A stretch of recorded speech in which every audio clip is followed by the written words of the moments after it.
Actually আমি এখন দাঁড়িয়ে আছি বান্দরবানের একটি পেট্রোল পাম্পে। আমরা সকাল থেকে দেখেছি এখানে প্রায় হাজার খানিকের উপরে মানুষ আসলে এখনো লাইনে দাঁড়িয়ে আছে অক্সিজেন সরবরাহ করার জন্য। তবে এখানে যে বিক্রেতা রয়েছে তিনি যেটি করছেন সেটা হচ্ছে প্রত্যেকটি মোটর সাইকেলে আসলে 2 লিটার করে 200 টাকা তেল আসলে তিনি দিচ্ছেন এবং বড় যেই কার বা অন্য গাড়িগুলোতে সেগুলো 500 টাকা তেল দিচ্ছে। যেহেতু তেলের যে তীব্র সংকটের মাধ্যমে সবাই যাতে সহনীয় পর্যায়ে পায় সেই বিষয়গুলো তারা দেখছে। তবে আমরা অন্য যে 3টি পেট্রোল পাম্প রয়েছে সেগুলোতে অক্সিজেন না থাকার কারণে তারা অক্সিজেন সরবরাহ করতে পারছে না এবং তারা যেটি বলছে একটি পেট্রোল পাম্পে 9,000 লিটারের মতো তেল আজকে বিকালের মধ্যে প্রবেশ করবে, অন্য যেটি 4,500 এবং আরেকটি 5,000 লিটারের অক্সিজেন আসবে এবং এটি আসার পরে আসলে তেলের যে একটা সংকট তৈরি হয়েছে, মানুষের দুর্দশা তৈরি হয়েছে, সেটা অনেকটা লাঘব হবে বলে তারা আমাদেরকে জানিয়েছে। আমরা এই বিষয়ে জেলা প্রশাসনের সাথে কথা বলছিলাম।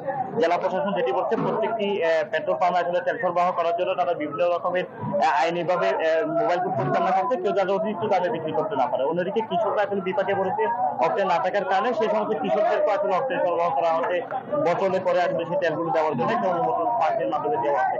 সব মিলিয়ে কিন্তু আসলে বিকালের মধ্যে যেই বাকি 2টি পেট্রোল পাম্পে তেল আসবে, কিন্তু তেলের সংকট অনেকটা কমে যাবে বলে মনে করছে এখানকার ব্যবসায়ীরা।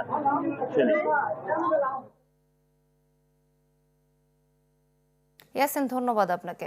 দর্শক, বান্দরবানের জ্বালানি তেল সংকটের খবর জানাচ্ছিলেন সহকর্মী ইয়াসিনুল হাকিম। নগদ নিয়ে এলো হার না মানা হার অফার।